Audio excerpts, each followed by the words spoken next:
Halo, selamat malam. Assalamualaikum warahmatullahi wabarakatuh. Terima kasih teman-teman yang sudah bergabung. Kita mau bahas itu adalah tentang beberapa catatan yang ada di dalam artikel yang diterbitkan oleh Harvard Medical School News ya. Jadi mereka punya kayak business news gitu. Nah, salah satu artikel ini saya dikirimin oleh salah seorang teman, eee, komentar mengenai keto resiko ya, risiko dari diet keto, menurut artikel dari Harvard Medical School. Ada beberapa poin yang saya pengen, angkat dalam pembahasan kita ini. Saya pengen, menjawab ya. Saya mohon izin untuk menjawab dulu ya teman-teman apa yang disebutkan di dalam artikel dari Harvard Medical School. Nanti baru kita kalau masih ada waktu baru saya akan bacain pertanyaan atau komentar teman-teman. Oke? Biar lebih enak ya. Gini.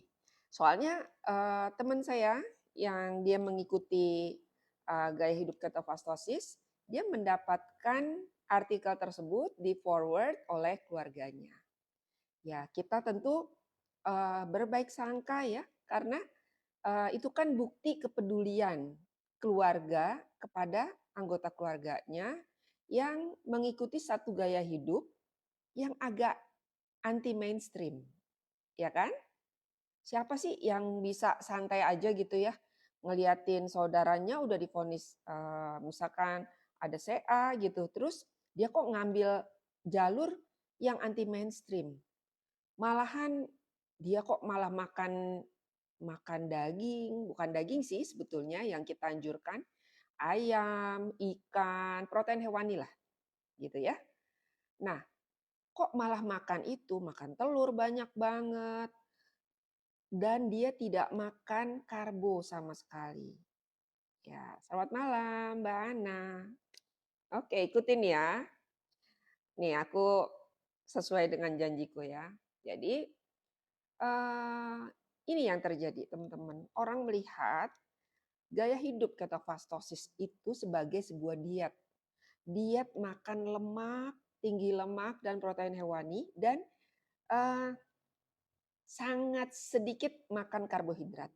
Ya, di dunia di mana karbohidrat itu ada di mana-mana, ya. Di jempol kita ini kita mau mendatangkan karbohidrat 10 kali sehari asal saldo uang kita ada aja dia di e-wallet kita, tentu kita masih bisa mendatangkan makanan sebanyak uang kita. Jadi ini kita hidup di zaman berkelimpahan makanan. Oke? Di mana letak keanehannya gaya hidup ketofastosis? Keanehannya adalah ketika kita menahan diri untuk tidak makan. Ya, itu satu keanehan.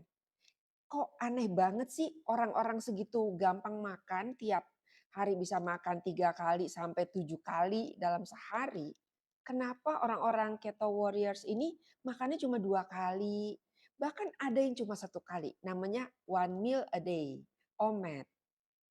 Kembali kepada tujuan saya live sekarang, yaitu saya ingin uh, menjawab ya istilahnya tuh ada risiko yang dipaparkan di news atau buletin dari Harvard Medical School. Oke, nah ada beberapa poin. 1, 2, 3, 4, 5. Saya sebutin dulu. Menurut mereka, ya, menurut yang menulis artikel itu, potensial resiko, ya, resiko potensial yang bisa terjadi atau dihadapi oleh orang yang melakukan diet keto. Mereka menyebutnya diet keto. Kalau di kita, gaya hidup ketofastosis. Ini hal yang berbeda ya teman-teman ya. Tetapi kita bicara tentang ketonya dulu aja. Walaupun apa yang dia sebutkan itu tidak kena ke ketofastosis. Karena kita gaya hidup, bukanlah sebuah diet. Oke, kalau diet kita cuma bicara satu aspek yaitu makanan. Sedangkan gaya hidup di dalam ketofastosis ini kita berbicara keseluruhan aspek dalam kehidupan kita sehari-hari ya, sesuai di dalam ritme sirkadian kita yang lamanya 24 jam. Di dunia ini Allah itu memberikan waktu kepada kita semua 24 jam. Terbagi dua, siang dan malam. Oke, fitrah siang dan malam. Maka manusia itu makhluk mamalia terbagi dua macam. Ada makhluk yang diurnal termasuk manusia, makhluk siang, dan ada makhluk nokturnal, ya. Makhluk-makhluk binatang yang ada di hutan, ada yang malam hari baru keluar, siang dia tidur. Nah, ini ya, itu kita semua tunduk, fisiologi kita tunduk pada ritme sirkadian. Oke, ya. Yang dimaksud ritme sirkadian adalah 24 jam waktu yang diciptakan oleh Tuhan di mana kita makhluk-makhluk mamalianya terutama itu hidup di dalamnya, berkegiatan di dalamnya. Oke? Itu ya. Nah, sekarang saya mau bahas satu persatu. Menurut Harvard Medical School News, keto bisa mengakibatkan defisiensi nutrisi. Betul nggak? Kedua, mengakibatkan masalah pada liver. Betul nggak? Ketiga, mengakibatkan masalah pada ginjal. Benar nggak itu? Keempat, mengakibatkan konstipasi. Susah buang air, susah BAB. Betul nggak? Yang terakhir, fuzzy thinking and mood swing. Kita tuh bikin nggak bisa mikir dan juga bisa menyebabkan mood kita tuh swing gitu ya. Jadinya kita tuh kayak mood kita tuh kayak ya itulah tiba-tiba oke, tiba-tiba down, tiba-tiba marah gitu. Mood swing. Nah, baru kita sekarang bahas. Betulkah apa yang disebutkan di dalam news tersebut bahwa keto diet ya bisa menyebabkan itu semua? Oke, saya bicara sekarang apa adanya yang mereka sebut sebagai diet. Keto diet. Ya, nggak apa-apa. Kita ikutin aja. Tetapi nanti teman-teman akan tahu berbeda antara keto diet ya dengan ketofastosis lifestyle. Sekarang saya address dulu satu persatu. Betulkah keto diet itu menyebabkan defisiensi nutrisi? Oke. Dia menyebutkan di sini, kalau kita tidak makan serangkaian vegetable gitu, sayur-sayuran, buah-buahan, biji-bijian, kita akan menghadapi risiko kekurangan defisiensi namanya itu ya, kekurangan mikronutrisi. Oke? Mikronutrisi, bukan makronutrisi, teman-teman. Mikronutrisi kayak apa sih? Ya vitamin A, vitamin D, vitamin C, vitamin B kompleks. Itu semua mikronutrisi. Oke? Sementara tubuh kita butuh bukan cuma mikronutrisi. Makronutrisi justru yang harus kita makan dalam jumlah ratusan gram. Ya, kalau mikronutrisi kita cuma perlu di bawah 1 miligram, di bawah 10 miligram, sangat kecil teman-teman. Sementara yang diatasi oleh gaya hidup ketofastosis, justru makronutrisi esensial. Ya. Apa itu makronutrisi esensial? Makronutrisi, makanan nutrisi tubuh yang dibutuhkan dalam jumlah besar. Jadi kita di keto, kita fokus pada 3 makronutrisi. Oke? 1, bagaimana sikap kita terhadap makronutrisi karbohidrat. Ya, kita berposisi makronutrisi karbohidrat itu kecil aja, 10 gram aja, 10 sampai 20 gram aja per hari. Cukup. Yang kedua, kita selalu fokus pada lemak. Lemak kita antara 70 sampai 80 ya. 70 sampai 80. Sorry, ini kita dalam arti persentase ya. Posisinya tuh terbesar di lemak. Karena yang kita mau incar apa dari lemak itu? Fatty acid. Ya. Terus protein menduduki tempat kedua. Ya. Tempat kedua karena protein menghasilkan amino acid. Oke? Manusia tidak bisa hidup, tidak bisa mengobati dirinya sendiri apabila dia kekurangan makronutrisi esensial. Oke? Bukan mikronutrisi esensial. Nggak ada mikronutrisi esensial. Semua mikronutrisi itu penting. Tetapi tidak menjadi tujuan kita makan untuk mendapati mikronutrisi yang cuma di bawah 1 gram, di bawah 10 miligram. Sangat kecil. Dari mana kita bisa dapetin itu? Ketika kita mencukupkan diri kita dengan makronutrisi esensial, maka yang mikronutrisi tadi otomatis akan terpenuhi. Ya, karena dia cuma kecil, sedikit perlunya. Sedangkan teman-teman butuh fatty acid yaitu lemak, itu butuhnya gede, besar jumlahnya.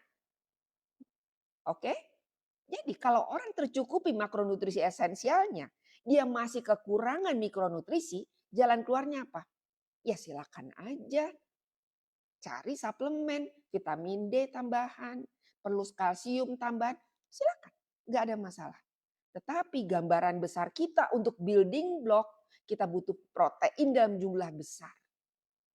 Ya, jadi kalau dibilang nutrien defisiensi di sini, yang dia maksud si Harvard Medical School News ini yang dia omongin adalah kita mengalami nutrisi defisiensi untuk mikronutrisi.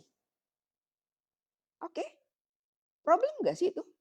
Kalau kita yang besarnya aja kita cukupin, masa yang cuma kecil-kecil gitu kita nggak cukup? Jadi artinya clear, nutrien defisiensi yang dimaksud bukan makronutrisi, tetapi mikronutrisi. Yang tidak dijelaskan ya di dalam Harvard Medical School News ini yang aneh karena mereka tidak menjelaskan itu adalah peran makronutrisi. Untuk kita bertumbuh itu kita butuh makronutrisi. Untuk membuat energi ATP kita butuh makronutrisi. Ya, apa itu? Buat yang masih makan karbo, dia butuh glukosa untuk bisa dibakar jadi ATP. Oke? Jadi karbohidrat, makronutrisi karbohidrat menghasilkan glukosa. Soal karnus, saya belum tahu karnus, makanya saya nggak ngerti karnus. Ya, saya pengen banget Pak Cak Cip itu tag saya tadi, tapi saya nggak ngerti karnus. Gimana saya mau komen? Saya nggak ngerti karnus. Tapi saya berikan penjelasan ini, oke ya. Dan saya juga nggak punya ini loh ya, soal karnus saya nggak punya opini apapun, netral karena saya memang nggak ngerti. Ya. Terus jadi clear ya teman-teman. Kalau masalah nutrien defisiensi dikaitkannya dengan mikronutrisi, tapi si Harvard ini tidak menyebutkan tentang kebutuhan kita makronutrisi tidak bisa ditawar. Kalau kita kurang, kita mengalami malnutrisi. Ya, oke. Gimana soal makan jeroan, ati ampela? Itu golongan apa? Protein hewani. Di dalam jeroan, teman-teman, Ada vitamin A-nya, ada vitamin C-nya, itu luar biasa lengkap. Cuma sekedar mencukupi kebutuhan vitamin C teman-teman gitu ya. Enggak mesti dari apel, enggak mesti ngejus 1 kilogram wortel. Enggak mesti begitu. Oke ya. Jadi contohnya apa? Nutrien defisiensi ini kita udah clear ya. Yang diomongin adalah yang vitamin-vitamin dan mineral yang jumlahnya itu enggak nyampe 5 gram kebutuhannya sehari. Oke? Sedangkan dia mengabaikan kebutuhan kita untuk mengganti sel-sel tubuh kita, merapatkan luka-luka kita, mengeringkan luka yang basah menganga pada kanker payudara. Itu butuhnya apa? Makronutrisi esensial, fatty acid dan amino acid. Sekarang saya jelasin sekalian. Ya, apa yang dimaksud dengan esensial? Makronutrisi esensial. Apakah dari tiga-tiganya esensial? Teman-teman harus paham dulu konsep apa yang disebut dengan esensial. Teman-teman akan tahu sendiri yang mana esensial, yang mana tidak esensial. Oke? Saya jelasin. Makronutrisi esensial berarti makronutrisi tersebut wajib ada, wajib kita makan karena dia tidak bisa dibuat di dalam tubuh kita. Oke? Nggak ada pabrik di dalam tubuh kita bisa menghasilkan protein, menghasilkan lemak. Menghasilkan lemak dalam arti kita akan pakai ya fatty acid ya. Nggak ada. Harus dimakan. Cadangan lemak kita bisa dijadikan fatty acid. Tapi dalam kondisi teman-teman masih tinggi glikemi, hiperglikemia, masih tinggi insulin, sampai kapanpun tidak akan pernah terjadi peluruhan lemak untuk dibakar jadi tenaga. Oke, karena konsep lemak yang dihasilkan dari glukosa yang berlebih, yang dihasilkan dari makan karbohidrat, itu disebut sebagai cadangan energi. Tersimpan sebagai lemak forever. Forever kalau teman-teman nggak bongkar. Kalau teman-teman nggak mengubah gaya hidup. Yang namanya cadangan seumur hidup cadangan. Oke. Saya takut kita jadi lost nih kalau saya ngomong kemana-mana ya. Oke, saya mau fokus ke situ dulu. Terus itu pengertian esensialitasnya, dia tidak bisa dibuat di dalam tubuh sendiri. Oke, paham ya teman-teman? Emang ada makronutrisi yang bisa dibuat oleh tubuh? Ada. Pernah dengar gluconeogenesis? Ketika kita stres, hormon kortisol kita naik, liver kita otomatis akan membuat glukosa. Teman-teman makan karbo, makan buah, makan sayur, tujuannya dapat apa? Glukosa. Oke? Kalau teman-teman punya pabrik glukosa yang namanya liver, dan teman-teman punya mekanisme stress system yang bisa otomatis menghasilkan glukosa, pertanyaan saya, apakah kalian masih tetap ngotot saya harus makan karbo karena otak saya butuh glukosa? Karena liver saya apa? Karena semua sel tubuh saya butuh glukosa. Ya, padahal liver mampu membuat gula sendiri. Kesimpulannya apa? Apakah karbo itu esensial? Coret. Karena ternyata karbo tidak perlu satu-satunya jadi sumber mendapatkan glukosa, tetapi tubuh kita cerdas mampu membuat glukosa sendiri. Ya. Itu dulu yang teman-teman mesti pahami. Jadi yang kedua, ada lagi. Tanpa makronutrisi esensial tersebut, sel-sel tubuh kita nggak bisa diganti. Nggak ada bahan bakunya. Ya. Membran sel itu separohnya itu terbuat dari fatty acid. Perlu kolesterol juga di situ. Ya, teman-teman. Nah, kalau misalkan teman-teman tidak makan makronutrisi esensial, bakalan kesulitan nggak untuk mengganti sel-sel tubuh kita? untuk meremajakan sel kita, untuk menambah otot kita aja kita butuh protein. Tanpa makan protein, mustahil teman-teman punya otot kecuali minum. Ya, entah apapun itulah, entah suplemen, entah steroid, ke apa kek. Kan kita tahu sendiri, ada yang bulking-bulking nggak taunya dia melalui jalur apa? Bukan jalur makronutrisi esensial yang dipenuhi. Nah, jadi teman-teman udah paham sekarang. Kenapa di ketofastosis menempatkan karbohidrat itu di peringkat ketiga? Kecil banget. Karena kita tidak bergantung pada makronutrisi karbohidrat. Kita berpikir nggak pakai itu, kita udah pakai lemak. Pertanyaan teman-teman, kalau begitu makannya pakai apa dong kalian itu? Kita makan daging, kalau yang bukan kanker nih ya, saya cuma bicara yang kondisi umum. Kita makan daging, daging merah, daging putih kayak mau ikan, ayam, telur.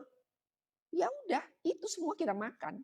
Tanpa makan nasi, nggak pakai pendamping karbo, nggak pakai kecap, nggak pakai gula. Ya,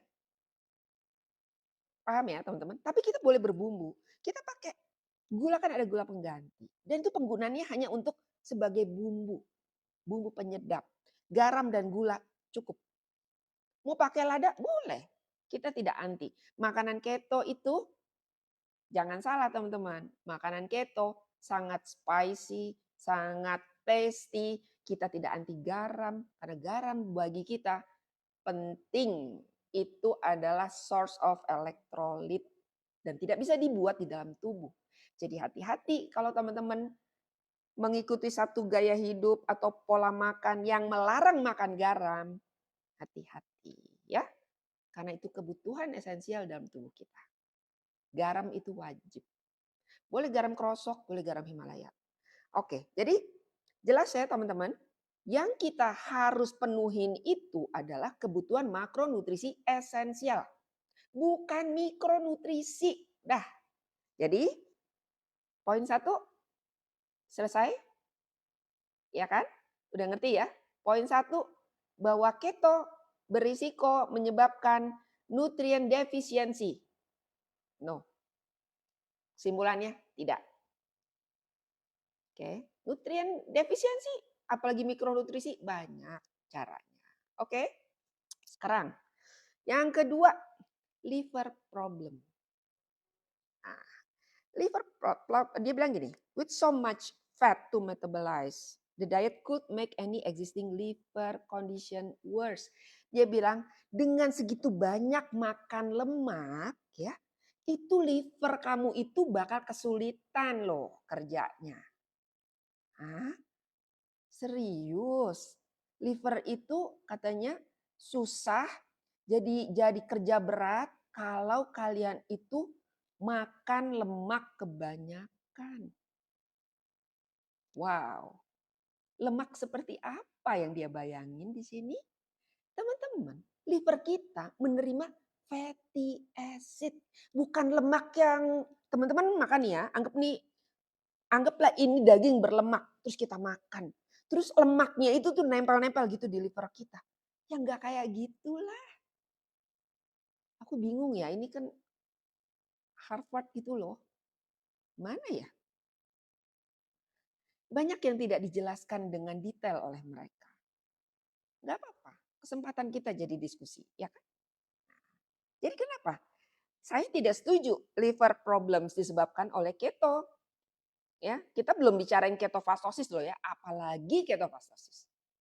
Keto aja enggak, apalagi ketofastosis. Ya jelas tidak betul. Teman-teman tahu, saya dulu fatty liver.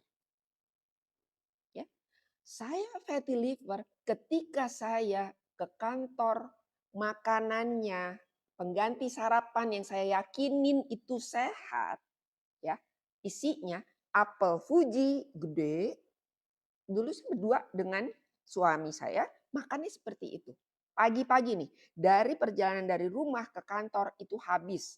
Jeruk Sunkist ya, Sunkist yang gede itu 2 biji. Apel Fuji 1. Melon kalau dapat yang skyrocket yang merah itu ya, itu juga beberapa slice. Anggur, beberapa butir. Pokoknya Tupperware yang gede banget itu ya teman-teman ya. Itu full. Full. Saya makan dari rumah sampai kantor. Setiap hari saya kayak begitu. Dan apa yang terjadi? Saya fatty liver.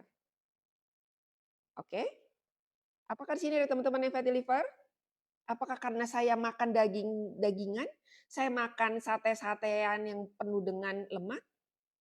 Ternyata fatty liver bukan disebabkan oleh yang seperti itu.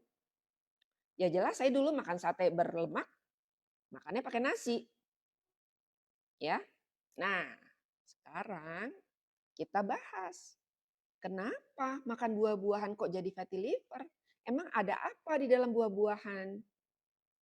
Ya, dalam buah-buahan terkandung glukosa dan fruktosa. Ya, teman-teman. Bedanya apa? Glukosa enggak selalu manis, teman-teman. Fruktosa udah pasti manis. Ada namanya corn syrup. Namanya aja ya, fruktosa itu bisa, kalau menurut Profesor Lastik, itu namanya aja bisa puluhan, bisa ratusan mungkin. Suka-suka pabrik makanan aja, mau namainnya apa. Tapi itu mengandung fruktosa. Nah, bedanya di metabolismenya, teman-teman. Daging, ya, daging tinggal dipecah. Ini ada daging atau hewani, kalau dipecah, terdiri dari dua. Ada lemaknya, ada proteinnya. Kalau lemak dia jadi fatty acid, kalau protein dia jadi amino acid. Dah masuk tuh ke hepatic portal, dibawalah untuk dijadikan makanan seluruh sel tubuh kita fatty acid. Ya. Bagaimana dengan fruktosa dan glukosa? Glukosa, ketika kita makannya lebih banyak glukosa, maka lemak-lemak itu nunggu dulu, teman-teman, nggak akan dibakar. Yang dibakar, ya, yang dibakar itu adalah glukosanya dulu. Kenapa gitu? Karena tubuh kita tidak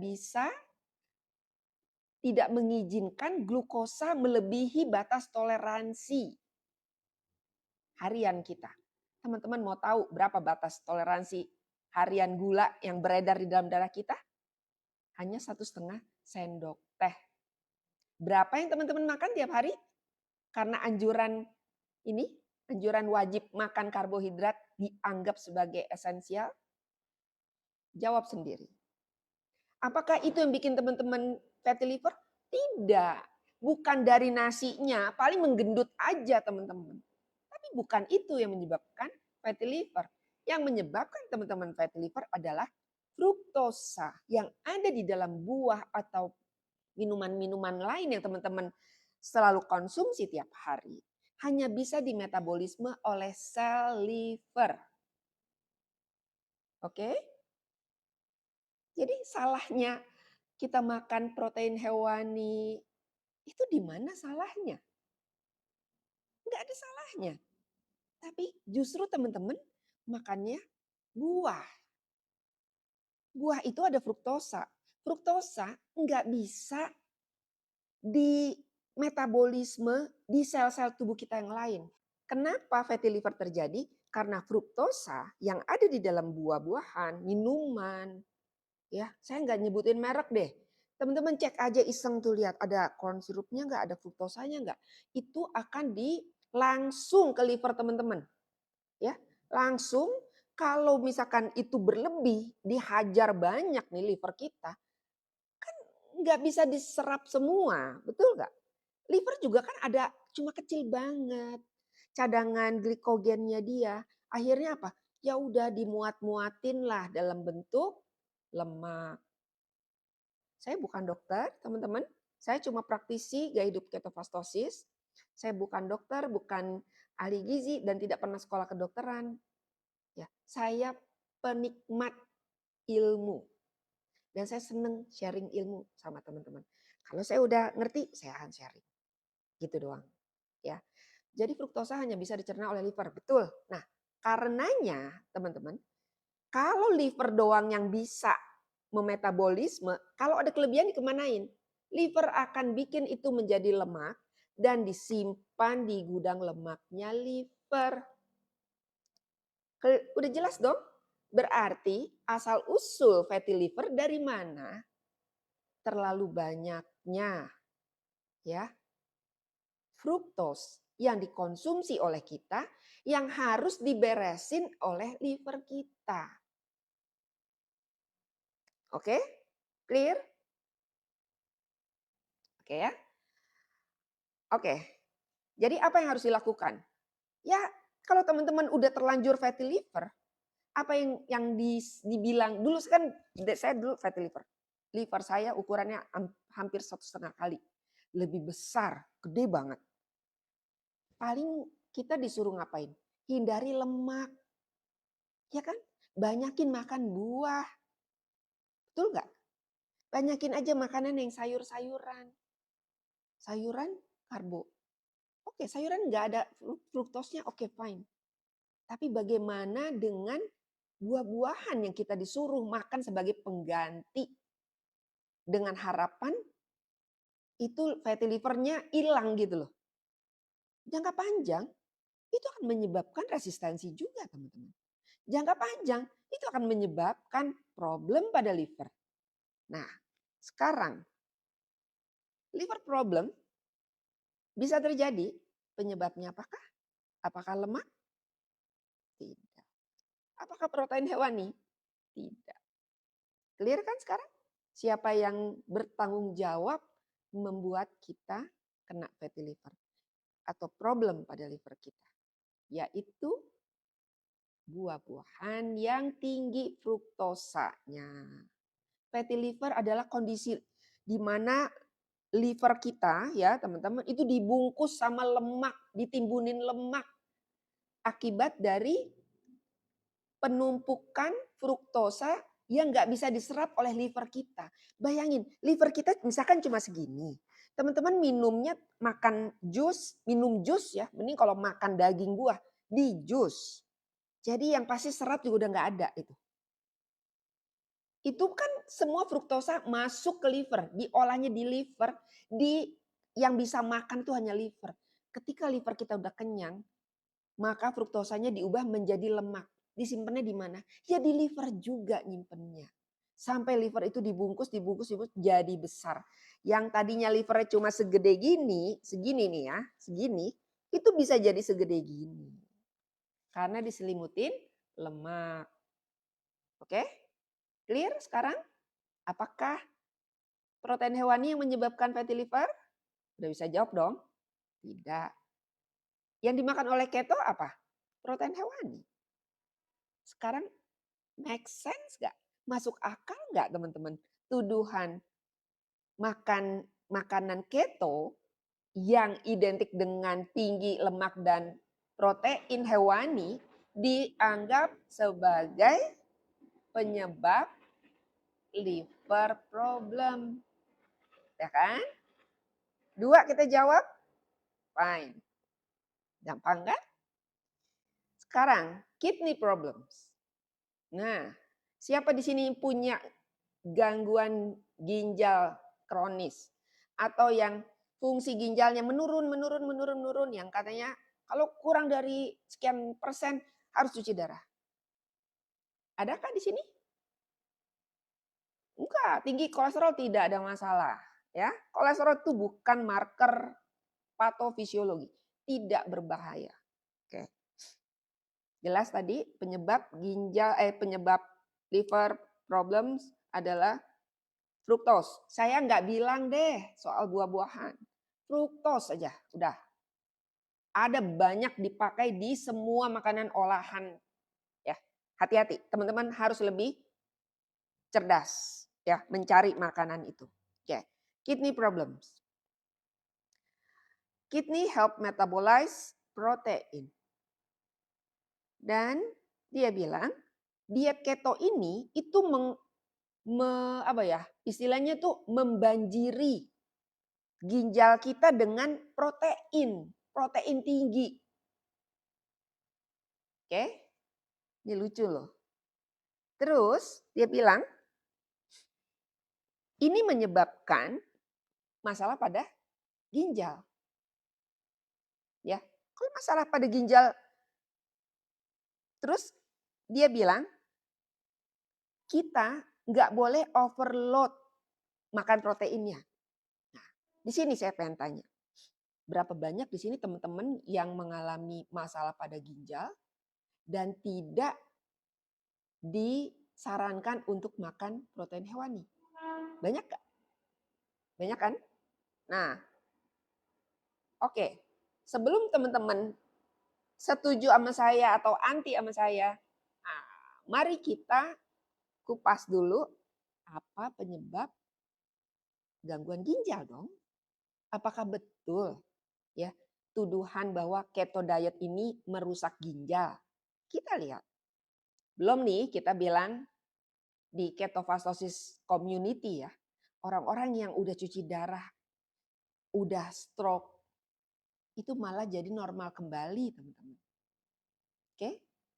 Sebenarnya saya bisa bilang kayak begitu langsung. Enggak tuh, enggak mungkin mengganggu ginjal, justru yang sakit ginjal malahan sehat dengan keto. Itu kalau saya mau jawab secara ringkas kayak begitu.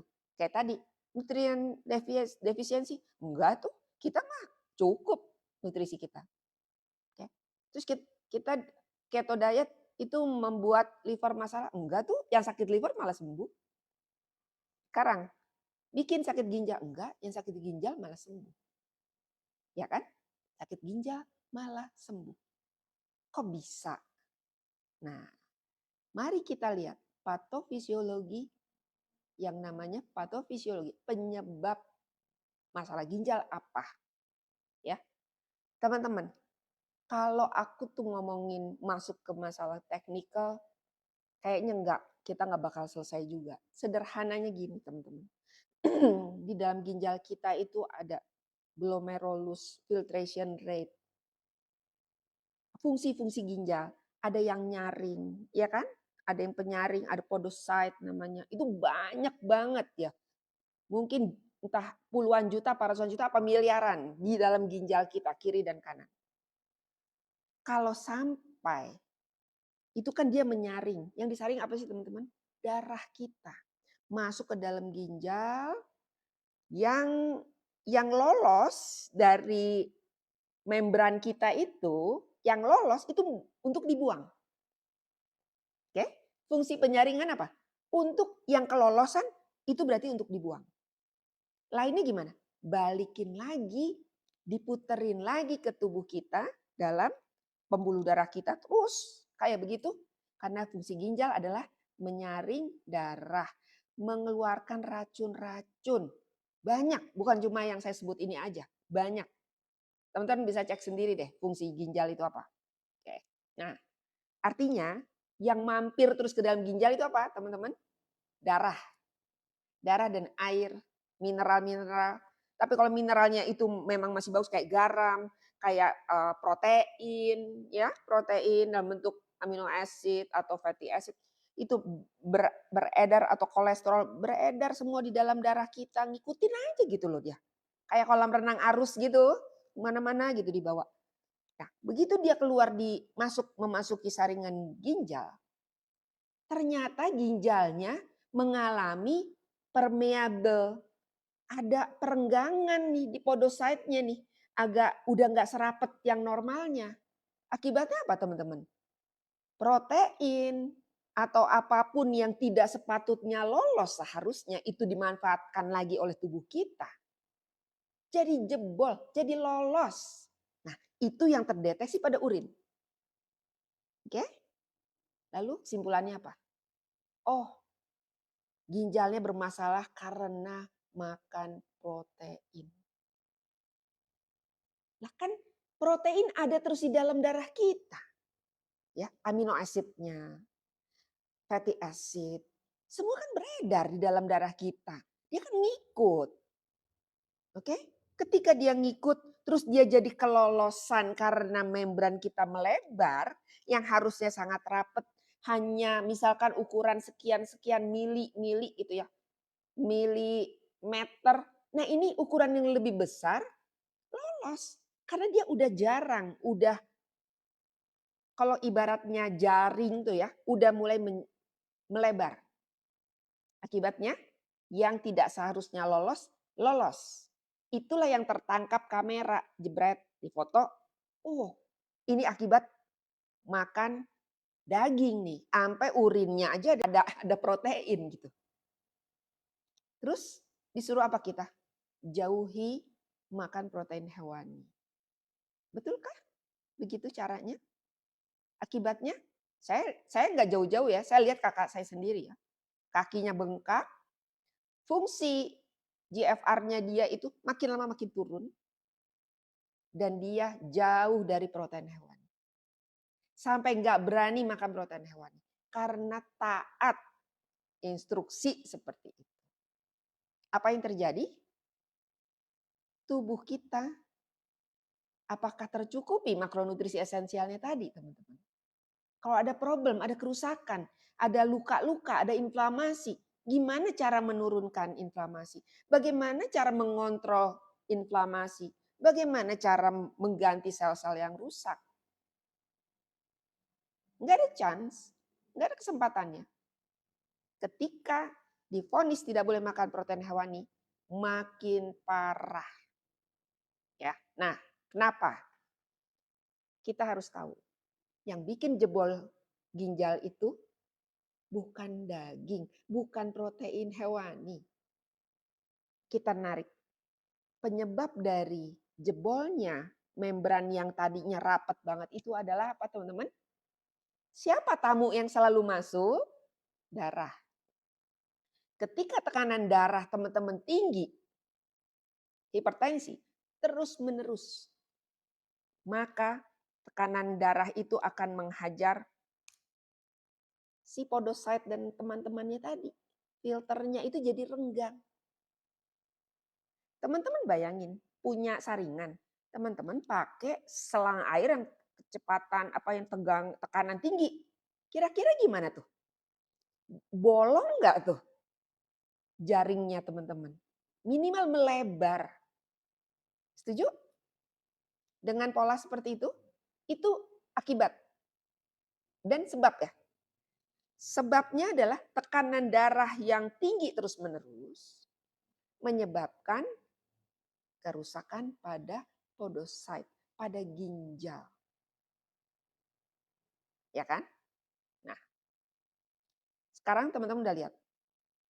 Apakah yang salah proteinnya yang ditemukan di dalam urin kita? Salah mereka bukan? Belum tentu. Yang pasti masalah ada pada tekanan darah tinggi. Benar kan? Nah, sekarang ayo kalau kata guru saya Mas Tio, ayo kita urut kabel. Dia selalu karena dia itu seorang insinyur elektro, dia ngajarin kita.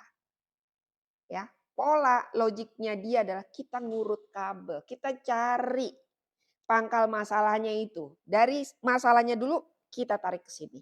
Oh, tekanan darah tinggi yang bikin jebol ginjal kita. Oke, sekarang apa? Tekanan darah tinggi penyebabnya apa? Yes, tuh hipertensi. Ya, apa penyebab hipertensi?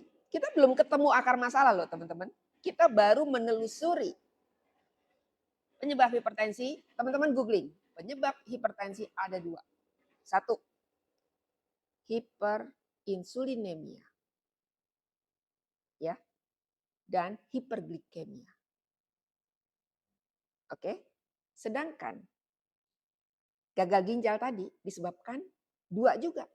Gagal ginjal disebabkan hipertensi dan hiperinsulinemia. Jadi ada irisan nih di hiperinsulinemia nih. Insulinnya emang sentral banget. Kita udah mulai dengar ada dua kali disebut insulin. Hiperinsulinemia menyebabkan tekanan darah tinggi terus. Jadi kalau tekanan darah tinggi disertai dengan hiperinsulinemia, udah itu berpotensi risiko besar merusak ginjal. Jadi kerusakan ginjal disebabkan hipertensi. Dah, dapat satu. Sekarang kita mundur lagi. Kalau gitu hipertensi sebabnya apa? Disebabkan hiperglikemia dan hiperinsulinemia. Artinya apa? Pakai bahasa emak-emak. Ketinggian gula darah puasa yang menyebabkan tinggi insulin terus-menerus tiap hari. Sebab dari dua ini terjadi gula darah puasa tinggi terus, insulin tinggi terus, bikin darah tinggi. Dua tadi, hiperinsulinemia dan hiperglikemia, menjadi penyebab utama hipertensi. Hipertensi akhirnya menyebabkan kerusakan ginjal. Oke? Saya akan satu langkah lagi, teman-teman akan ngerti. Make sense nggak kalau teman-teman itu menuduh protein hewani sebagai penyebab ginjal? Oke? Satu langkah lagi teman-teman akan paham. Dari tadi kita udah sebut. Kalau gitu, penyebab hiperglikemia apa? Ya kan? Gampang kan? Penyebab hiperglikemia. Turunkan hiperglikemianya kalau kita nggak mau hipertensi. Gula darah puasa kita rendah. Ya, HbA1-nya di bawah 5,6. Atau GDP-nya tuh di bawah 80. Aman insya Allah teman-teman. Tidak hipertensi. Ya, itu patokan, markernya. Nah, sekarang emang yang bikin gula darah puasa kita tinggi apa sih? Di sini ada nggak yang GDP-nya 100, 200, 300, 400, 500? Ada loh yang 500 lebih. Ada. Jangan jangan kaget teman-teman. Biasanya udah pakai apa itu? Udah pakai minum terus obat atau suntik. Ya. Nah, ketika teman-teman gula darah puasanya tinggi terus, maka teman-teman berpotensi hipertensi. Ya. Nah, apa yang harus dilakukan supaya gula darah puasa kita nggak perlu tinggi? Teman-teman, berarti sekarang teman-teman udah ngerti. Wah, kalau gula darah puasa saya tinggi terus, saya bisa berpotensi hipertensi dong. Betul kan? Iya, betul. Begitu memang. Hipertensi terjadi ketika insulin kita naik terus dan yang namanya gula kita naik terus, tinggi terus. Nah, berarti kita harus tahu dari mana gula darah puasa kita itu berasal. Ya, teman-teman. Sekarang saya jelasin. Gula darah puasa atau glukosa berasal dari dua cara kita mendapatkan glukosa yang ada di dalam darah kita. Ya, satu, makanan tinggi karbo. Kan balik lagi kan jadi kan makronutrisi yang kita tempatkan di keto tuh karbo tuh cukup 10 gram saja buat kita. Tapi kita kenyangin dengan lemak dan protein hewani. Make sense nggak? Kenapa kita menekan makanan karbo? Karena kita tidak mau insulin kita tinggi. Di sini kalau ada ahli gizi tentu paham dong. Oh gitu. Oh jadi itu alasan kalian tidak mau makan tinggi karbo. Karena kita tidak mau tinggi insulin. Karena tinggi insulin dengan tinggi gula mengakibatkan tekanan darah tinggi. Tekanan darah tinggi terus menerus akan menyebabkan kerusakan pada ginjal. Gampang kan menjelaskannya? Teman-teman juga sekarang udah pintar, udah pasti udah bisa ngasih tahu ke siapapun. Jadi itu satu dari makanan. Berarti mulut kita, ya, mulut kita memasukkan karbohidrat tanpa berhenti akan berpotensi meningkatkan insulin dan glukosa kita. Ya kan? Karena setiap makanan itu harus diubah jadi glukosa. Gitu ya. Setiap kali kita makan karbo, teman-teman, apapun namanya, mau nasi merah, nasi putih, kentang, jagung, ubi kuning, ubi ungu, apapun, teman-teman, yang namanya karbohidrat akan diubah menjadi glukosa. Kalau udah jadi glukosa, insulin pasti muncul. Kalau insulin muncul, teman-teman ini lagi dalam keadaan ketosis yang tadinya livernya bakar lemak, itu stop stop bakar lemaknya. Hasilnya apa? Hasilnya dia akan menyimpan lemak. Karena glukosa yang tadi beredar di dalam darah kita itu harus dibungkus, di packaging dalam bentuk lemak, disimpan di sel-sel lemak kita. Dimasukin, diumpet-umpetin. Kalau udah penuh nih, gitu, udah menggemuk, mulailah di organ-organ utama kita disimpan-simpan titip-titip-titip. Ya, yang namanya tinggi lemak itu yang akibat gula tadi, ya teman-teman, itu sangat rentan terjadi inflamasi. Oke? Inflamasi itu adalah produk dari sel imun. Akan mengundang sel imun yang lain untuk ikut berperang. Tapi inflamasinya ini enggak mesti yang tiba-tiba demam, enggak selalu begitu. Jadi teman-teman tidak menyadari kalau teman-teman sudah mengalami inflamasi. Dia tuh low grade inflammation. Low grade inflammation ini sebetulnya sudah menjadi pertanda terjadinya kekacauan pada mitokondria kita. Terjadi disfungsi mitokondria, termasuk autoimun. Yes, perjalanannya sama, teman-teman. Karena yang saya bahas ini, kita udah ketemu tadi hiperglikemia, ternyata hiperglikemia dan hiperinsulinemia yang dari makanan kita, itu bisa membuat darah tinggi. Nah, teman-teman ceritanya, oke, saya mau ngerubah diri, ya kan? Saya akan batasin karbohidrat. Saya ikutin gaya keto diet. Bukan ketofastosis loh, keto diet. Pokoknya karbonya udah diturunin lah. Tapi ternyata gula darah puasa teman-teman enggak turun-turun. Bisa emang kayak gitu. Kita udah nggak makan karbo sama sekali, tapi gulanya nggak bisa turun kurang dari 100. Kenapa ya? Karena glukosa bukan cuma produk dari makanan yang kita makan, teman-teman.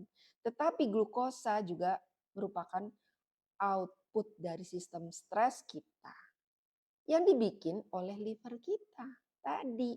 Yang membuat karbohidrat itu gagal menjadi esensial adalah karena ada proses proses gluconeogenesis. Clear? Artinya apa? Selama liver kita mampu bikin gula, kita tidak akan pernah kekurangan gula. Yang ada kita selalu kelebihan gula.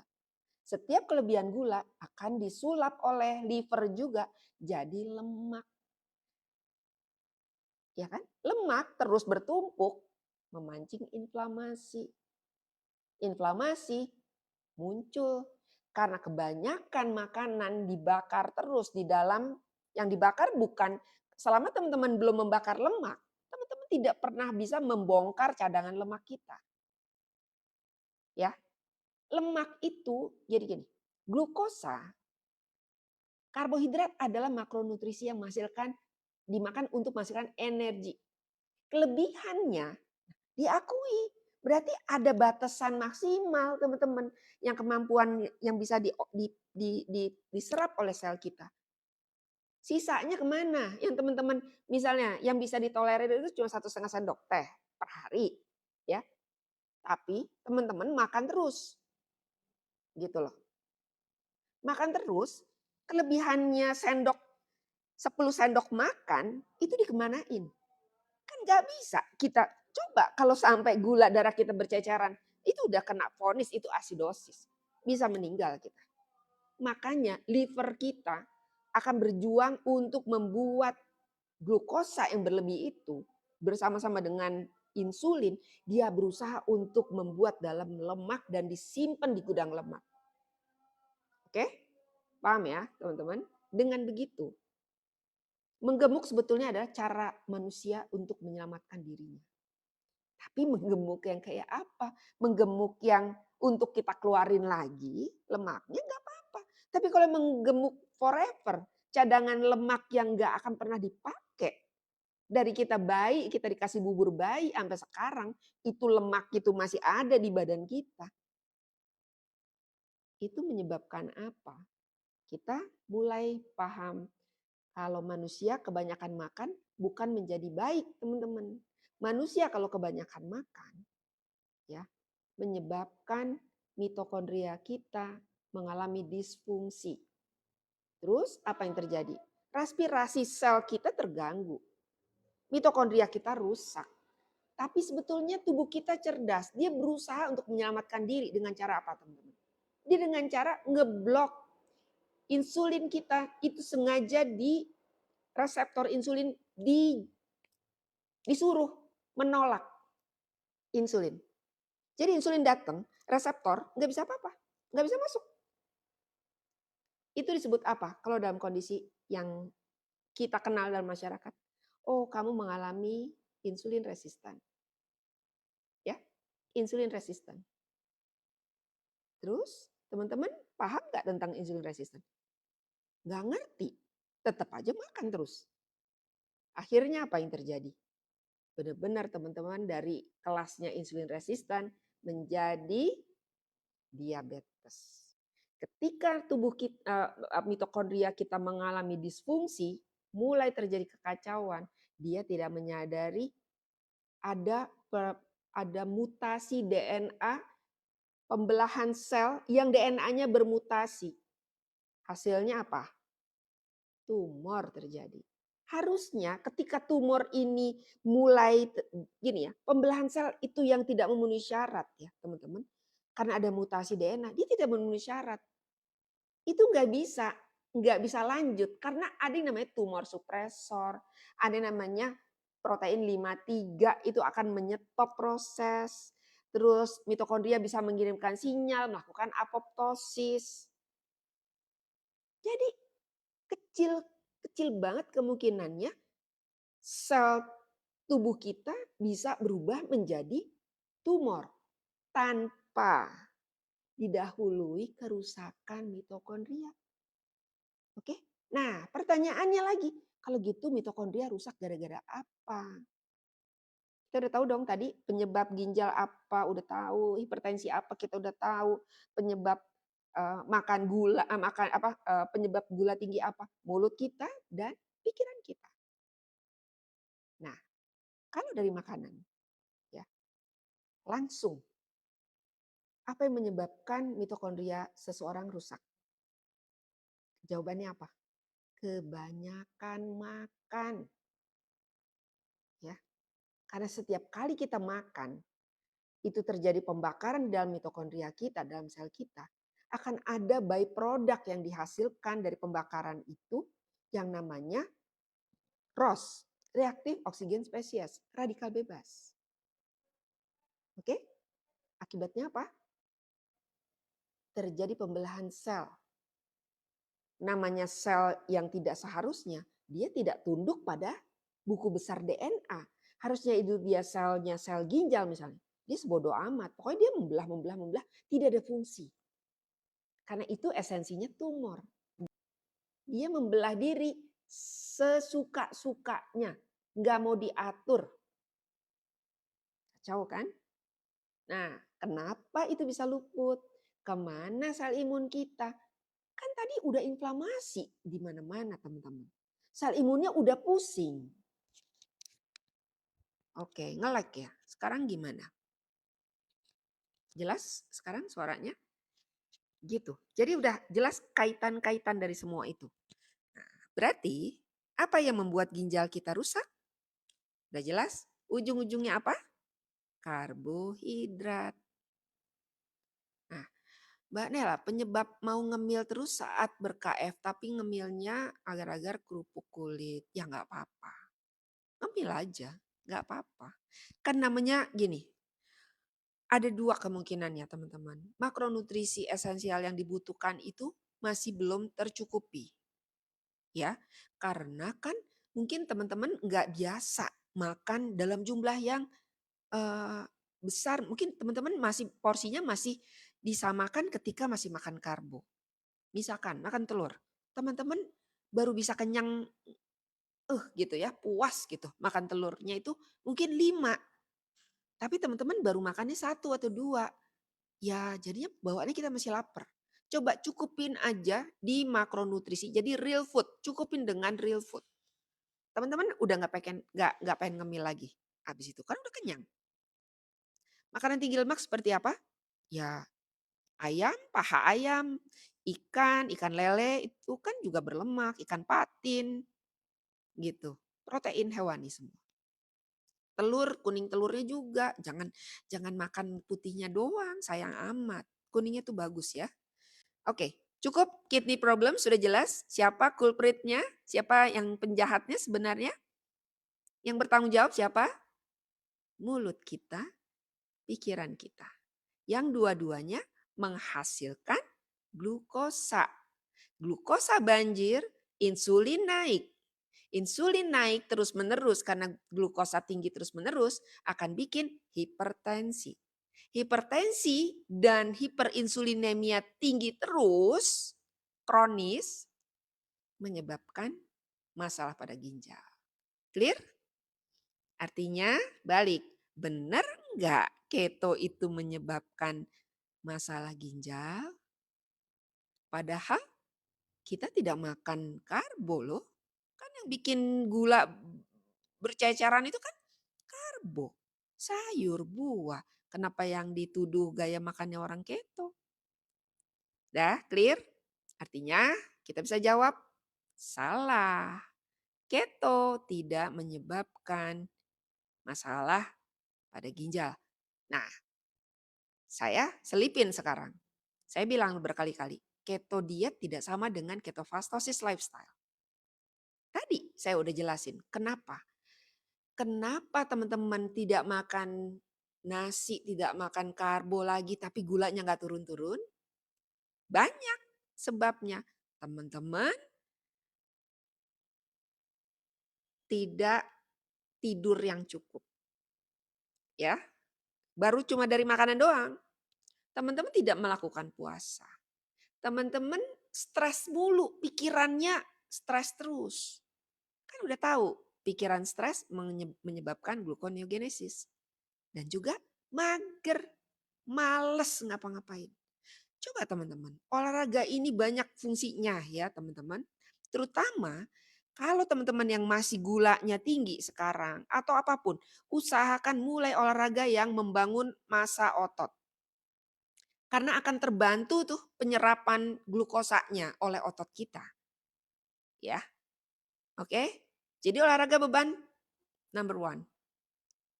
Kalau mau memperbanyak mitokondria, mau terjadi mitokondria biogenesis, apa yang harus dilakukan? Olahraga, angkat beban, atau HIIT, high intensity interval training. Ya, lakukan itu. Karena ketika tubuh kita tuh ngek gitu ya, mencapai maksimum heart rate itu mitokondria kita akan mengalami perbanyakan. Dan jarangin makan. Makanya di dalam ketofastosis semua terangkum dalam satu protokol yang dibikin oleh Mas Tio. Ya, ini loh. Ini yang saya omongin ya teman-teman bukan ilmu saya loh ya. Saya tuh cuma menjelaskan ilmu yang diajarkan oleh guru saya. Ini namanya Mas Tio. Dan ini anaknya Mas Alif. Ya, gitu. Jadi saya bukan sok pinter, saya bukan enggak sama sekali. Saya cuma menyampaikan, saya tuh distributor ilmu dari Mas Tio. Terus apakah saya niatnya untuk apa nih? Sekarang mau cari populer gitu, mau jadi seleb? Ya enggak lah. Saya kesian sama yang pada sakit. Di keluarga saya juga pada sakit. Ya, cuma itu doang. Gitu. Kalau kita bisa melakukan apa namanya? Melakukan suatu usaha bisa membantu banyak orang. Kenapa enggak sih? Ya enggak sih? Gitu loh, kayak kita tahu aja umur kita mau berapa lama lagi. Gitu kan, hitung-hitung kita cari amal jariah. Nah, oke teman-teman. Ini yang keberapa tadi? Wah, masih ada 2 lagi. Mesti cepet nih, ntar keburu habis waktu saya. Konstipasi. Yaitu konstipasi ini apa sih? Bikin kita susah BAB. Benar nggak? Selalu tuh sering saya dengar gitu. Bu saya kalau nggak makan sayur sama buah saya ntar susah BAB. Oke, buat orang-orang yang sulit BAB, coba dipahaminya gini. BAB itu tidak ditentukan oleh kita makan sayur atau buah. Ya, BAB itu terkait kelancaran atau kesulitan kita BAB itu dipengaruhi oleh sympathetic nervous system kita. Saraf simpatis. Jadi saraf manusia, autonomous nervous system itu terdiri dari dua, teman-teman. Sympathetic nervous system sama satu lagi parasympathetic nervous system. Ini sifatnya gas rem. Gas rem. Kalau kita lagi ngegas, contoh mata kita, itu pupilnya kita jadi apa ya? Saya takut lupa kalau yang pupil, membesar apa mengecil. Oh, dilatasi itu melebar, ya. Ketika kita rileks, pupil kita tuh santai, melebar, dilatasi. Tetapi ketika kita itu stres, pupil kita juga kesulitan melihat, air liur kita kering. Ini ciri-ciri orang yang lagi stres tinggi ya teman-teman. Terus dia mengalami mampet di usus besarnya, dia nggak bisa buang air. Karena dia stres. Penyebab stresnya apa? Carilah oleh teman-teman. Stresor masing-masing itu apa? Tiap orang beda-beda stresornya. Ntar saya nyambung deh ke Steven. Karena sumber stresnya tiap mesin kecerdasan itu beda-beda. Ya, tapi terlalu lama kalau saya ngomongin Steven sekarang. Nanti aja. Nah, jadi teman-teman, bagaimana caranya mengatasi BAB? Perbaiki tidurnya, perbaiki stres kita, kelola stres kita. Tenangin dulu pikiran kita. Apa yang bikin kita stres? Berserah sama Allah. Insya Allah, perbaiki tidur, BAB-nya lancar. Nah, kalau masalah serat, penting banget gak sih Bu kita makan serat? Kalau memang mau makan serat, ya silakan.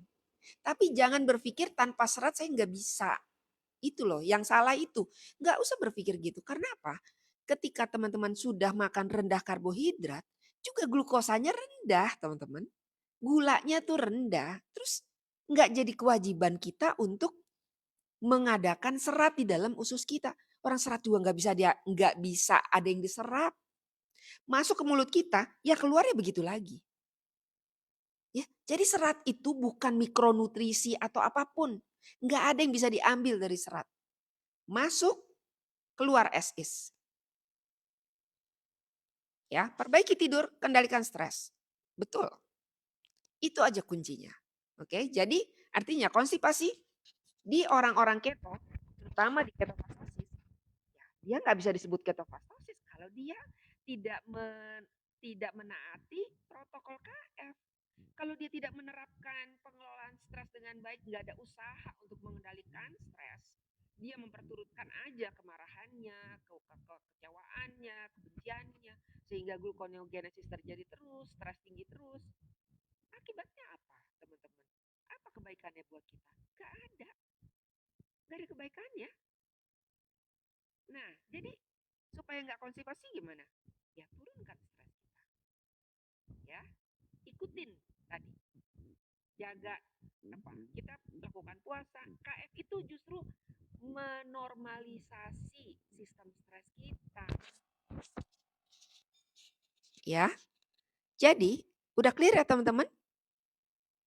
Nah, jadi teman-teman, kalau kita ikutin ketofastosis, protokol KF, teman-teman harus apa? Makannya jangan sering-sering, maka kita puasa. Kalau lagi makan, jendela makan dari jam 8 malam sampai jam 12 siang, teman-teman jendela puasa. Jam 12 siang sampai jam 8 malam itu jendela makan. Makannya jangan tinggi karbo, tapi makanlah yang tinggi lemak dan protein hewani. Oke, udah jelas. Yang ketiga, perbanyak olahraga yang rutin, angkat beban, naikin massa otot. Keempat, tidurnya dijaga, jangan begadang terus. Tidur paling tidak dari jam 10 malam, 6 sampai 8 jam usahakan bisa tidur, deep sleep. Oke. Nanti teman-teman bangun pagi, berkegiatan lagi. Karena kortisol kita udah muncul, ya. Kortisol itu hormon buat disiapin untuk stres. Jadi Allah itu tahu kita tuh siang banyak kegiatan, dikasih kortisol. Ini modal kamu untuk bergerak, mikir, stres, dan lain-lain. Oke. Yang kelima, ya. Ini kelima ini yang bisa bikin pangkal gluconeogenesis terus terjadi tanpa kita sadar, yaitu mengelola stres. Jangan stres kronis, ya. Tahu kapan kita harus berserah, tahu persis kapan kita harus menyerah dan berserah. Kalau teman-teman masih ngotot, padahal itu udah tahun kesekian, ya, teman-teman berusaha keras enggak juga bisa. Ngapain kortisol tinggi terus? Ya kan? Mendingan apa? Udah kita berserah. Menyerah untuk berserah. Nanti dikasih petunjuk, ikhtiar yang lain. Atau ikhtiar yang sama tiba-tiba dibukain jalannya. Itu mah terserah Allah. Iya kan? Dia yang maha kuasa. Semua urusan kembali kepada dia. Teman-teman minta dong, jangan ngotot. Karena kalau teman-teman ngotot, berarti teman-teman belum mengamalkan, kalau yang muslim, berarti masih belum mengamalkan rukun iman ke-6, menerima takdir baik dan buruk. Yang bikin teman-teman kesel pasti karena takdir buruk. Lah kalau nggak bisa nerima, kata Allah, kamu itu harus menerima. Kalau enggak kamu tidak beriman. Tidak beriman seseorang sampai dia menerima takdirku, kan gitu ya. Karena apa? Allah itu tahu kalau kamu tidak terima, kamu akan binasa. Kamu akan hancur. Siapa yang menghancurkan? Ya gula kamu yang akan menghancurkan. Clear? Kenapa sekarang ketofastosis itu sebuah gaya hidup, bukan diet. Oke? Semoga ini bisa dipahamin ya sama teman-teman semua ya. Jadi yang masih berpikir ketofastosis itu berbahaya, ya mudah-mudahan sudah mulai bergeser sekarang. Tidak lagi memusuhi lah paling tidak. Nggak usah musuhan sama ketofastosis. Nah yang terakhir teman-teman, yang terakhir abis ini kita udahan ya. Saya juga udah capek, pengen makan juga. eh ini dia, bikin pikiran kita bingung ya katanya ya. Dan mood swings. Nah ini dia, benar nggak? Jadi katanya otak kita itu dengan bekerja dengan sangat baik ketika sumber energinya adalah gula. Gila nggak? Ya, teman-teman udah ngerti kan dari tadi penjelasan saya? Ini loh dibilangin kalau kita nggak makan gula kita tuh bakalan jadi kayak orang bego gitu. Lucu nggak? Tuh. Dan katanya gini ya, itu otak kita itu bekerja the best ya when the energy source is sugar. Kalau kita makan gula, otak kita tokcer. Gitulah tadi ya. Terus, jadi fungsi otak kita itu akan maksimal kalau kita makannya karbo. Nah, low carb diets, ya, pola makan low karbo, karbo rendah, rendah karbo, ya, dapat menyebabkan kebingungan. Serius loh. Kata dia gitu. Irritability. Jadinya rese. Apa tuh penjelasannya? Irritability. Kayak galau, bingung, nggak mood. Lucu nggak teman-teman? Padahal yang bikin kacau metabolisme kita tadi apa? Glukosa dan fruktosa. Ini dia bilang kalau kamu makan diet makanan keto, nanti kamu akan mengalami kebingungan berpikir, kekacauan pikiran dan mood swing. Betul nggak? Kan tadi udah saya jelasin. Dan dia bilang cara yang terbaik memberi makan otak kita itu supaya tidak terjadi itu adalah makan karbo, kata dia. Makan karbo yang banyak menyebabkan apa teman-teman? Insulin resistan. Insulin resistan menyebabkan hipertensi. Insulin resistan menyebabkan kanker. Insulin resistan menyebabkan apa lagi? Gagal ginjal. Insulin resistan menyebabkan autoimun. insulin resistan menyebabkan PCOS, insulin resistan menyebabkan mental illness, insulin resistan menyebabkan cardiovascular disease, you name it. Karena insulin resistan pertanda mitochondrial dysfunction. Di mitochondrial dysfunction adalah induk akar dari semua masalah penyakit metabolik. Clear?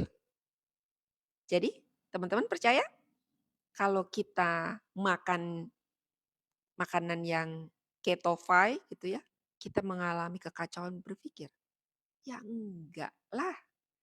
Kita bisa sangat clear pikiran kita. Tahu nggak teman-teman, keton itu anti stres, anti inflamasi. Gimana caranya kalau kita udah pakai energi ketosis, energi keton, terus kita jadi blingsatan. Terus kita jadi bawaannya emosi, kita bawaannya galau. Ya enggak lah. Oke? Karena itu. Terus tahu dari mana saya kalau keton itu bukan dia tidak dia mempunyai anti stres. Tahu dari mana saya? Karena keton itu dipakai oleh para ahli di luar negeri di tahun 1900-an awal untuk mengobati anak-anak yang mengalami epilepsi, kejang otak. Dan itu pula jalur itu yang membuat Mas Tio menemukan ketofastosis. Oke?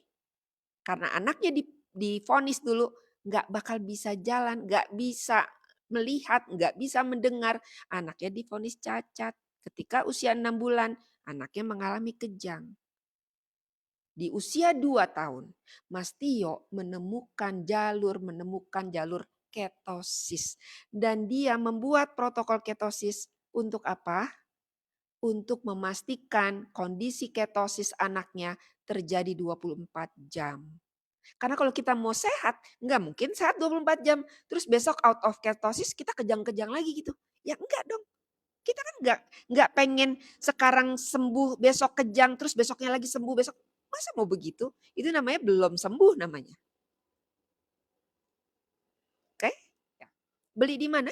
Belinya bisa dihubungin aja. Nomor yang ada di bio saya, boleh di situ. Ya, cek aja, tanya aja. Kalau mau beli buku bagaimana? Dan kita kasih diskon ya buat teman-teman yang ikutin TikTok saya ini. Oke. Terus jadi teman-teman clear bahwa mental illness masalah pikiran kita, brain kita jadi kayak brain fog kalau kita nggak makan karbo. Teman-teman tahu brain energy theory sekarang itu marak di Amerika. Dicetus di kayak Mas Tio-nya kita itu di Amerika itu namanya Dr. Christopher Palmer. Tapi jalur dia menemukan ketosis itu adalah ketika dia mau mengelola masalah mental dia. Terus dia harus menterapi pasien yang obesitas yang mengalami mental illness. Ada kasus yang schizophrenia, ada yang bipolar. Ya. Jadi dia menerapkan ketogenic diet. Ini awal loh ya teman-teman. Itu kepada pasiennya yang obesitas, karena pasiennya ini udah terlalu obes, jadi dia mau turunin dulu. Tapi apa yang terjadi teman-teman? Ketika dia menerapkan ketogenic diet, dia bukan ketofastosis. Karena yang ketofastosis itu spesifik Indonesia ya. Karena Mas Tio menemukan itu jalurnya. Indah banget ya teman-teman cerita itu saya masukin semua di dalam sini. Saya pengen semua orang tahu bagaimana ketofastosis itu terjadi. Brain energy theory dipakai oleh Dr. Christopher Palmer untuk mengobati semua pasien-pasiennya. Yang awalnya untuk obesitas, ternyata yang sembuh apa teman-teman? Mental illness-nya yang schizophrenia sama bipolar itu sembuh. Ini bukan saya loh yang ngomong. Cari ada buku namanya Brain Energy. Brain Energy itu apa? Sama dengan alias ketosis. Make sense kan? Dan tidak make sense kan kalau dituduh ketosis itu, kan kalau orang udah makan ketogenik dia kan ketosis, ya kan? Terus ketosis dituduh bikin otak kita nggak jernih gitu.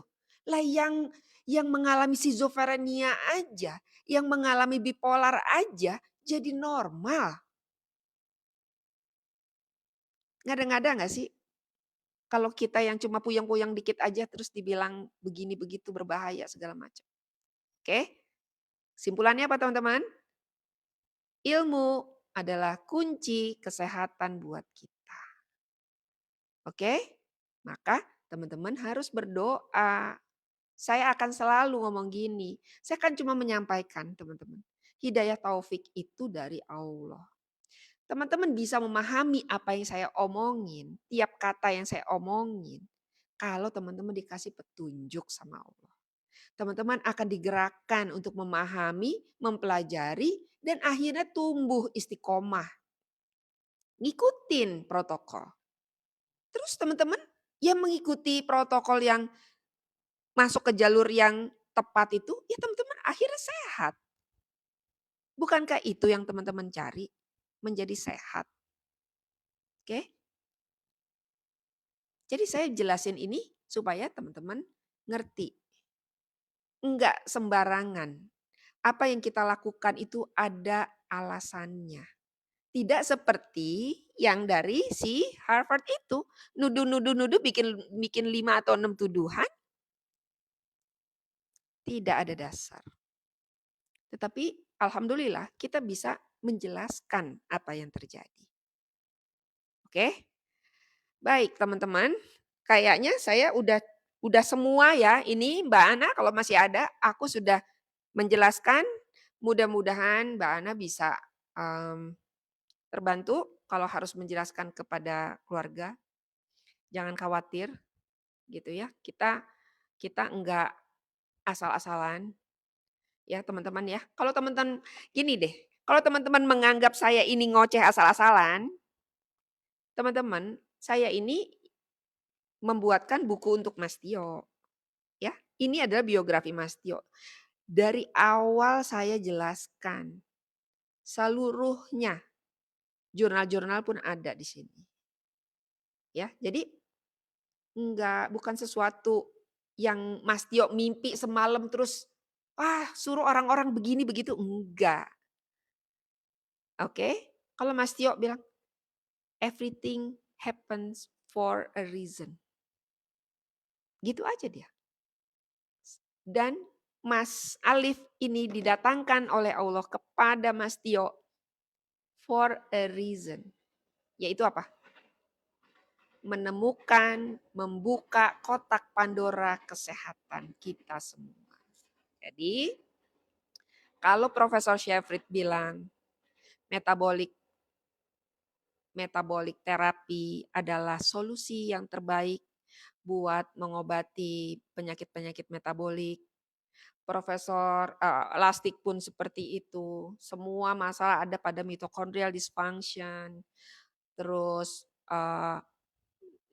Christopher Palmer pun sama, dia tahu bahwa mitochondrial dysfunction terjadi pada orang-orang yang mengalami mental illness. Sekarang teman-teman, apakah masih kurang yang saya sampaikan? Apakah masih kurang jelas teman-teman apa yang saya sampaikan sekarang? Bahwa ilmu itu luas. Ilmu nggak mesti dapatnya dari seseorang yang punya gelar medis.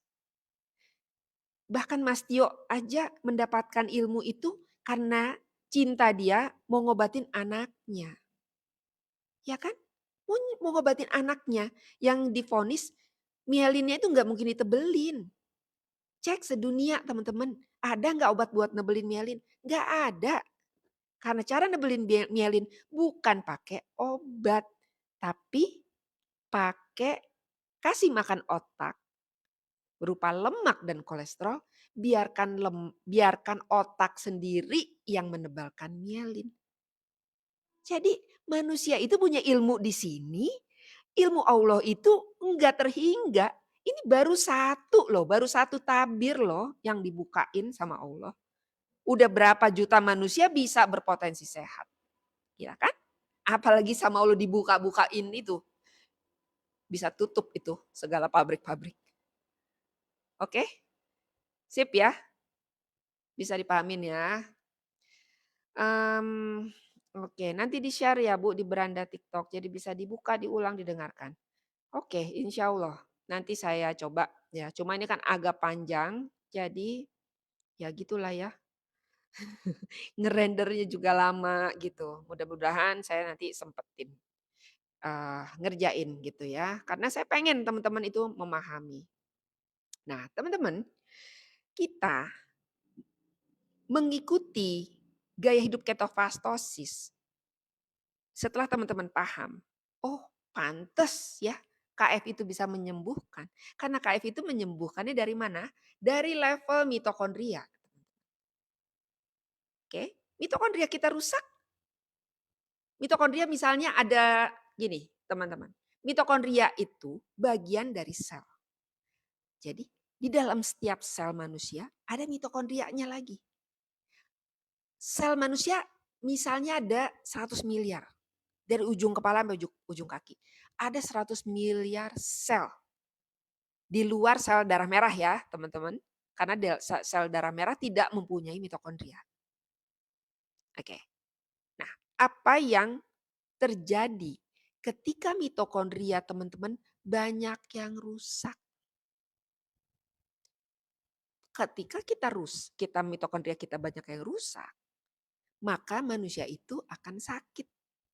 Ketika mitokondrianya semakin banyak yang sehat, maka manusia itu sehat. Terus misterinya ada di mana? Misterius? Enggak kan? Enggak ada misteri di situ. Caranya gimana? Makanya jalanin ketofastosis protokol karena protokol ketofastosis inilah kunci supaya teman-teman bisa mengikuti ritme sirkadian. Siapa yang selaras dengan ritme sirkadian hidupnya, dia berpotensi sehat. Oke? Siapa yang menyelisih ritme sirkadian 24 jam waktu kita siang malam itu kita nggak tentu waktu, bodoh amat gitu ya. Ya kata Allah ya nggak apa-apa. Tapi kan tubuh kamu itu udah aku kode-kodein. Yang kalau itu tidak terpenuhi ya kamu akan sakit.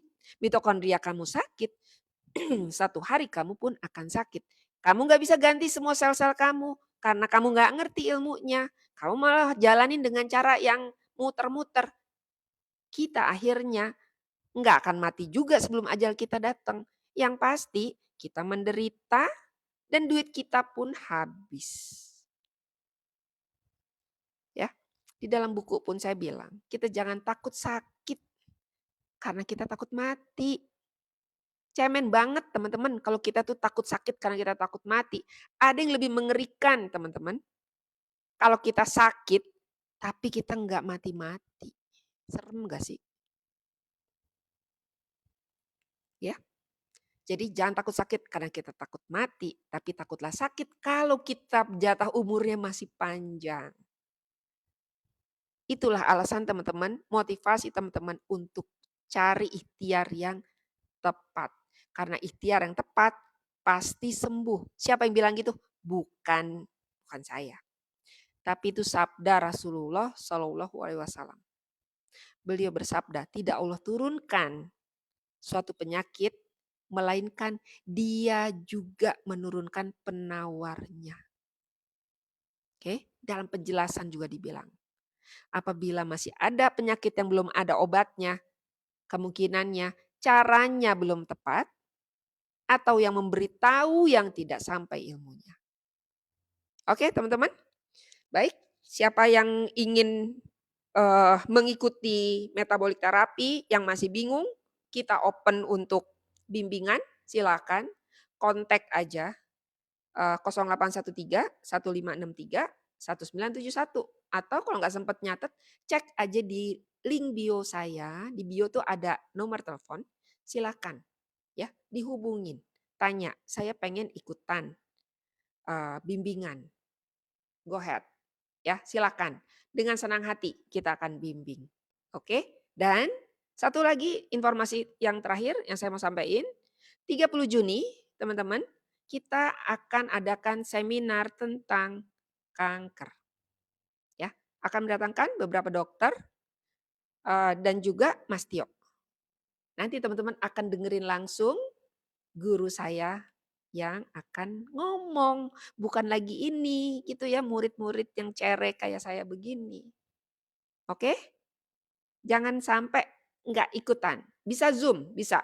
Kalau untuk yang hari Minggu ini nggak bisa Zoom, itu offline. Bagi yang di Jakarta silakan merapat. Buat yang tanggal 30 Juni, dicatat teman-teman, 30 Juni kita ngadain seminar kanker, lengkap dengan apa, sampai ke latihan ototnya juga kita akan kasih tahu. Biasanya kita tuh long run gitu ya, apa namanya, waktunya cukup panjang dari jam 8 sampai jam 5 sore. Teman-teman yang di luar kota silakan ikuti Zoom-nya, tunggu kita keluarkan link-nya segera. Tentu nanti ada early bird, kita kasih early bird. Terus yang Jakarta, ayo datang biar lihat komunitas ketofastosis seperti apa. Dan yang penasaran sama makanan-makanan keto, hadir tapi jangan sampai kalap ya. Karena itu makanannya wow semua. Ya teman-teman ya. Dan kita ngadain seminar ini udah lebih dari, ini udah lebih dari 8 kali sejak 2022 ya teman-teman. Jadi ini bukan sesuatu hal yang baru buat kita. Justru saya pengen ngundang teman-teman yang baru-baru ini, ayo datang supaya teman-teman paham. Oh ini bukan sesuatu yang gelap gitu ya, bukan sesuatu yang bisa-bisanya si Bu Nela ini gitu, enggak ya. Gitu, saya cuma memperkenalkan. Juni 30, yes, dari jam 8 sampai jam 5 sore biasanya, mmm, tempatnya di Jakarta Design Center. Jadi buat yang di Jakarta, kapasitas cuma sedikit ya teman-teman. Kapasitas tempat itu enggak, kayaknya paling banyak 100-an, 100 seat aja. Ayo siapa yang cepat, kalaupun mau ditambah paling banyak tuh mungkin 120 gitu ya ruangannya. Jadi ayo segera, nanti kalau link saya keluarin, buru-buru. Catat, apa namanya, 30 Juni, boleh online, boleh offline. Gitu aja ya teman-teman, terima kasih banyak untuk semua atensinya yang sudah sabar ngikutin penjelasan saya yang panjang banget ini. Mudah-mudahan teman-teman ikhtiarnya apa ya, disukseskan oleh Allah. Baik ya, terima kasih banyak. Semoga dimanapun teman-teman bisa terus semangat, tidak lagi khawatir, apalagi kita udah jelasin tadi panjang lebar, mitochondrial dysfunction bisa diatasin. Jangan khawatir, oke? Sampai ketemu lagi di lain kesempatan. Wassalamualaikum warahmatullahi wabarakatuh. Salam sehat ya untuk semua. Bye-bye.